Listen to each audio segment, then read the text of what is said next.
Hey everybody, what's up? It's Conservative Nerd here, Conservative Chad. I got the Chad reviews, comics I read yesterday. I'm gonna break these out for you.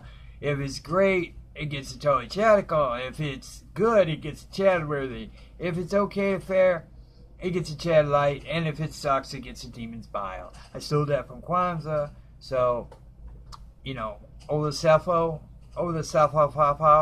I don't know how to pronounce his stupid name. I don't think he does. He just wrote a bunch of letters down.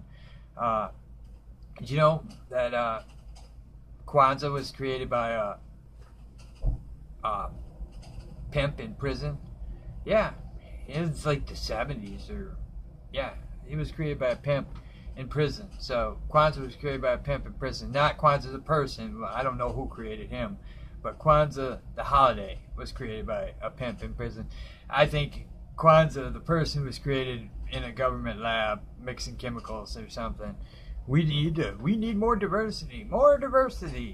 So they just kept filling him up, with dumb stuff, and he just came out super Urkel. Hey everybody, that's how I see Kwanzaa. This is a little Urkel. He's a little Urkel. But yeah, so let's get into reviews because nobody wants to hear me talk about Kwanzaa, Urkel, Olafo. Action Comics 998. And I give this a Chad worthy. It was good. It was solid. I like Boosted Gold. I like Superman. I thought this was pretty cool.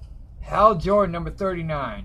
This gets a totally Chadical. This is a great book. They're fighting Zod. Same in Action Comics, so it's kind of cool. And, yeah, man. Hal Jordan and the Green Lantern Corps is probably the most consistently great book being put out right now.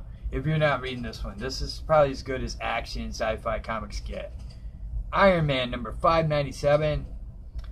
I hate the Riri stuff. I like the Doom stuff. I like they do it like two separate books too, because Alex Maleev's still doing the Doom stuff, and then Riri and stuff is still the same. I don't remember who was doing the Riri stuff, but yeah, I hate Riri, but I like the Doom stuff, so it's like I give it a Chad light, but Riri's retarded. And like, I hate this whole scene in the book where they just come and MIT guy begs her to come back to MIT, and then he's like, oh, since Stark Industries took all our tech, they're like, well, we'll just give it to you because you created it here, so we own it, and you can have everything because you're awesome, and we apologize because you're awesome.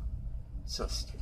Like, everybody acts like Riri's awesome. It's just so annoying. Suicide Squad number 36. I'd say this was Chad worthy. This is a good book. It's been pretty solid. Teen Titans number 17. Again, this is Chad worthy. It's a first issue of a new arc with Beast Boy. It's kind of a Beast Boy centric issue, and it is it's good. It's very good. I would give this a Chad worthy. Flash 41. It gets a Chad worthy. It's a pretty solid book again. Grodd's not in this one as much. It's a little more on Wally losing his powers. And but I still would give this a Chad worthy. Wonder Woman 41. I give this a Chad light, a little talky, a lot of Steve Trevor talky stuff. I really like the Darkseid scenes in it, but I get got a little bored with some of the Steve Trevor Wonder Woman talk. Avengers 682. To tell you the truth, this was probably my favorite issue of this series so far. It's, it's still long. It's on in issue 8. But I will give this one Chad worthy because I really kind of like this one. Wolverine 31. I'm going to have to give this a Demon's Bile from Kwanzaa himself, Kwanzaa Olafo. He probably would love this. It's like Super Honey Badger episode, and the Wolverine talks now because they have a voice translator they got from the Sierra, and yeah, it is awful. This book is terrible. This is like sitcom Wolverine, like little animated cartoon Wolverine or something with Honey Badger and a talking Wolverine, and gosh, like Wolverine should be gritty, man. He should be stabbing ninjas with his claws and gutting people, not running around with the talking Wolverine taking down animal testing clinics. Oh my gosh. Man, Marvel sucks, man. Tom Taylor just, he's terrible. He is terrible. He's the worst writer. Oh, he's so terrible. Why did they got him on like Wolverine? This is a gritty book. It should be badass, not, oh, I want to go save animals. Oh. Imaginary Fiends, number 4. Totally Chatical. This is an awesome book. If you're not reading it, you should be, because it's freaking great. I can't imagine you're not going to like it. No matter who you are, I can't imagine you won't like this book. That's how great this book is. It's Totally Chatical. If you're not reading this book and you're a Chad, you should be reading this book. You should be reading this book. It is awesome. Jessica Jones, number 17.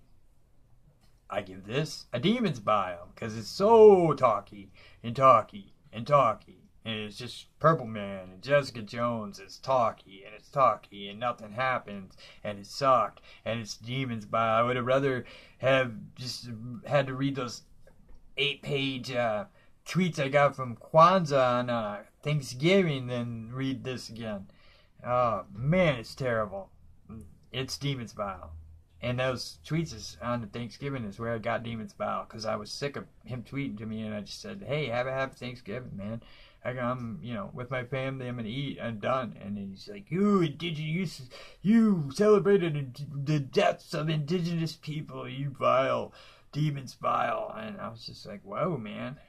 It's just a holiday, calm down. But he's crazy. Thanos, number 16. Totally Chatical. This book is awesome. This is probably the best issue yet. Yeah, they changed creative teams. It's still great. Wow, nothing can stop Thanos. This is actually a good book. It's Totally Chatical. Terrifics, number 1. Again, Totally Chatical. This is an awesome book. They're going into the multiverse. It's got Tom Strong. I don't know if you remember Alan Moore's Tom Strong series. I picked it up, the first graphic novel, and I remember reading that and thinking, man, Tom Strong's really freaking overrated. But, yeah, we'll see how he goes in the Terrific series, because they're bringing him in, so it should be cool, though. It's kind of a lot different than just Alan Moore being boring, but, yeah. Terrifics 1 was Totally Chatical. And it actually made me excited to read, see what happens with Tom Strong, and are they going to bring in the whole Strong family and all that crap, and actually know about it, because I read the stupid Tom Strong book, which was very boring and I didn't care for. Alan Moore can do some good stuff. He also can do some terrible stuff. Yeah, I'm not one of these people that think Alan Moore is the greatest writer ever. No, I like Watchmen, and I liked V for Vendetta was pretty good. League of Extraordinary Gentlemen was probably his best work, in my opinion, for entertainment-wise. The rest of the stuff's a little heavy-handed. Even Watchmen's kind of heavy-handed, Yeah, I love, there's parts of it I love. Rorschach. But there's also parts of it where I'm like, oh my god, man. The, Dr. Manhattan spiels and stuff are a little boring. Yeah, but I think League of Extraordinary Gentlemen is probably his best stuff. It's the most entertaining, at least to me. I'm sure there's people that love his heavy-handed stuff. I'm not one of them. But yeah, I'm kind of excited to see Terrifics where this goes, because could be a really fun book, really cool. My picks this week, man, it would be almost all DC really, like every week. Thanos was really good. That was it. Marvel had one really good book. I liked Avengers, but if you're not reading it, I wouldn't jump on it for, 8 issues in. And, yeah, for the rest of it, man, Marvel was pretty weak, and DC was pretty good this week. I would like an event book. Like, you got 2 going on, so, at least, I should be getting something, a crossover somewhere or something. It's weird how Doomsday's not interacting, but it's been so slow moving. I really wish that book would pick up. But yeah, that's my reviews for this week, guys. Thanks for watching, as always, man. I appreciate it. I'm almost at 100 subs. We're getting there. But thanks, guys, and as always, enjoy the comics and have a great day.